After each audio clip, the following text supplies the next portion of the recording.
In today's era तेज और सस्ता न्याय एक बड़ी जरूरत बन चुका है। कोर्ट्स में पेंडिंग केसेस का बोझ बढ़ता ही जा रहा है और लिटिगेंट्स को सालों तक फैसले का इंतजार करना पड़ता है। इसी समस्या का हल है ट्राइब्यूनल्स, एक स्पेशलाइज्ड जुडिशियल बॉडी जो जल्दी और एक्सपर्ट बेस्ड जस्टिस डिलीवर करने के लिए बनाई गई है। इंडिया में ट्राइब्यूनल्स काफी इंपॉर्टेंट रोल प्ले करते हैं। टैक्स डिस्प्यूट से लेकर एनवायरमेंटल केसेस तक, कॉर्पोरेट मैटर्स से लेकर एडमिनिस्ट्रेटिव इश्यूज तक, हर जगह इनका इंटरवेंशन देखने को मिलता है। क्या ट्राइब्यूनल्स कोर्ट्स का ऑल्टरनेटिव है? क्या ये जुडिशरी का फ्यूचर बन सकते हैं? और सबसे बड़ा सवाल, क्या ये सच में तेजी से न्याय देने में सफल हो रहे हैं? हम देखते हैं कि 42nd अमेंडमेंट के बाद आर्टिकल 323A और 323B के थ्रू ट्राइब्यूनल्स को कॉन्स्टिट्यूशनल फ्रेमवर्क में शामिल किया गया और एडमिनिस्ट्रेटिव ट्राइब्यूनल्स एक्ट ऑफ 1985 ने इनकी स्थापना में मदद की। लेकिन आज भी पेंडिंग केसेस के नंबर्स और ऑपरेशनल इनएफिशिएंसीज के चलते ये सिस्टम कहाँ खड़ा है, ये हम सबके लिए एक बड़ी चिंता का विषय है। आज के 7 PM हाइलाइट्स में हम फोकस करेंगे on the tribunals of India, जिसमें हम उनकी कॉन्स्टिट्यूशनल प्रोविजंस, लैंडमार्क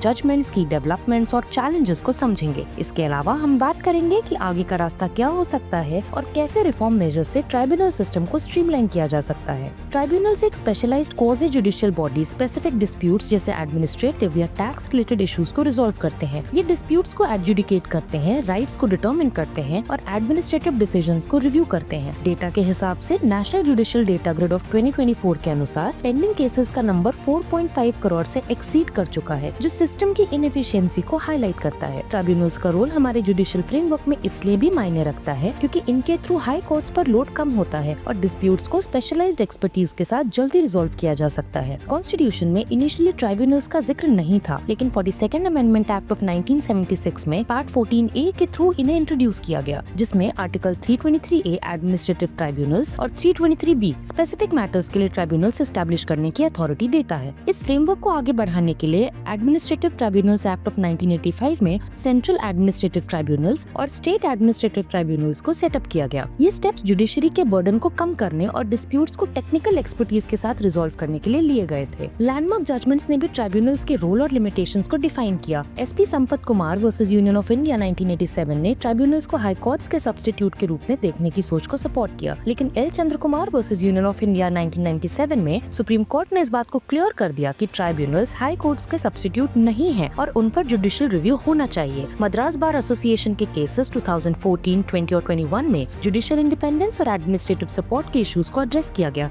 जिसमें नेशनल ओवरसाइट कमीशन एस्टैब्लिश करने की भी बात सामने आई। ट्राइब्यूनल्स का इवोल्यूशन काफी डायनामिक रहा है। प्री इंडिपेंडेंस एरा में इनकम टैक्स अपीलेट ट्रिब्यूनल से शुरू हुआ ये सिस्टम पोस्ट इंडिपेंडेंस के इंडस्ट्रियल और सर्विस डिस्प्यूट्स के लिए एक्सपैंड हुआ। 1980 से 2000 के बीच में CAT, सिक्योरिटीज अपीलेट ट्रिब्यूनल और अपीलेट ट्रिब्यूनल फॉर इलेक्ट्रिसिटी जैसे इंस्टीट्यूशंस ने ट्राइब्यूनलाइजेशन का गोल्डन एरा एस्टैब्लिश किया। 2000 के बाद date recovery tribunal, competition commission के थ्रू फेयर कंपटीशन रेगुलेशन और नेशनल कंपनी लॉ ट्राइब्यूनल जैसे इंस्टीट्यूशंस ने मॉडर्न चैलेंजेस को टैकल किया। फाइनेंस एक्ट ऑफ 2017 और ट्राइब्यूनल्स रिफॉर्म्स एक्ट 2021 के जरिए मर्जर्स, रैशनलाइजेशन और एफिशिएंसी इंप्रूवमेंट की कोशिशें की गयी, जिससे ट्राइब्यूनल्स की फंक्शनिंग को स्ट्रीमलाइन करने की सोच सामने आई। ट्राइब्यूनल्स की इंपॉर्टेंस सिर्फ स्पीडी जस्टिस तक सीमित नहीं है। ये सिस्टम स्पेशलाइज्ड एक्सपर्टीज प्रोवाइड करता है, जिससे complex sector specific disputes efficiently resolve किए जा सकें। इनका रोल हाई कोर्ट्स का बर्डन कम करने में, इकोनॉमिक गवर्नेंस और एनवायरमेंटल प्रोटेक्शन में भी क्रिटिकल है। डेटा के हिसाब से NCLT और DRT के थ्रू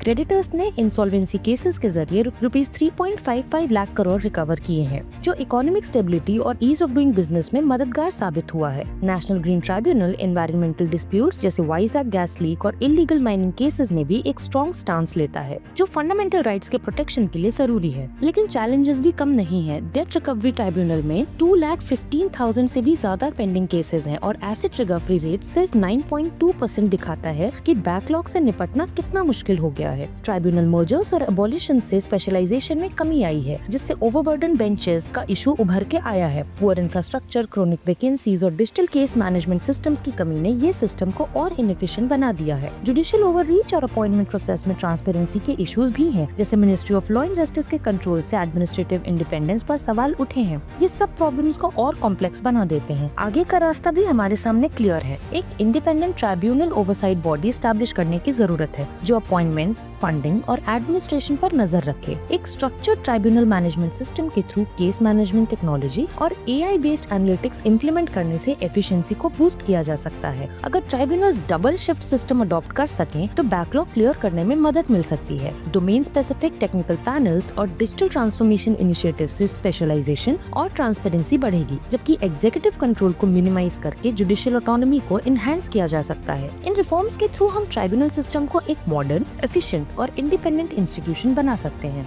आज के ग्लोबल और नेशनल डायनामिक्स के कॉन्टेक्स्ट में ट्राइब्यूनल सिस्टम का रिफॉर्म बहुत ही महत्वपूर्ण है। पेंडिंग केसेस की संख्या, इकोनॉमिक इम्पैक्ट और सिटीजंस का एक्सेस टू जस्टिस, इन सब फैक्टर्स पे ट्राइब्यूनल्स का डायरेक्ट असर पड़ता है। डेटा और जुडिशियल रिपोर्ट्स के थ्रू हम देख सकते हैं कि अगर ट्राइब्यूनल रिफॉर्म्स इफेक्टिवली इम्प्लीमेंट हो जाते हैं तो न केवल जुडिशियल बैकलॉग कम होगा बल्कि इकोनॉमिक गवर्नेंस और फंडामेंटल राइट्स का प्रोटेक्शन भी सुधरेगा। ये रिफॉर्म्स हमारे देश के जुडिशियल इंफ्रास्ट्रक्चर को एक नए लेवल पर ले जा सकते हैं, जिससे एफिशिएंसी और पब्लिक ट्रस्ट दोनों बढ़ेंगे। तो दोस्तों, आज के एपिसोड में हमने ट्राइब्यूनल सिस्टम का एवोल्यूशन, लैंडमार्क जजमेंट्स, की डेवलपमेंट्स और चैलेंजेस पर गहराई से चर्चा की। अब ये सोचने की बारी है कि क्या एक इंडिपेंडेंट ओवरसाइट बॉडी और डिजिटल ट्रांसफॉर्मेशन से हम ट्राइब्यूनल सिस्टम को मॉडर्नाइज कर सकते हैं। क्या डबल शिफ्ट सिस्टम और टेक्निकल एक्सपर्टीज से पेंडिंग केसेस को टाइमली डिस्पोज किया जा सकता है, और सबसे इम्पोर्टेंट, क्या ये रिफॉर्म्स हमारे जुडिशियल फ्रेमवर्क को आगे बढ़ाकर इकोनॉमिक गवर्नेंस और फंडामेंटल राइट्स के प्रोटेक्शन में एक नया बेंचमार्क सेट कर सकते हैं। आपके थॉट्स और फीडबैक हमारे लिए बहुत इंपॉर्टेंट है। कमेंट करके अपने सजेशन जरूर बताएं और सब्सक्राइब करें फोरम IAS को, जहां हम ऐसे ही थॉट प्रोवोकिंग टॉपिक्स पर इन डेप्थ एनालिसिस करते रहेंगे। तब तक के लिए keep questioning, keep exploring and keep following forum IAS।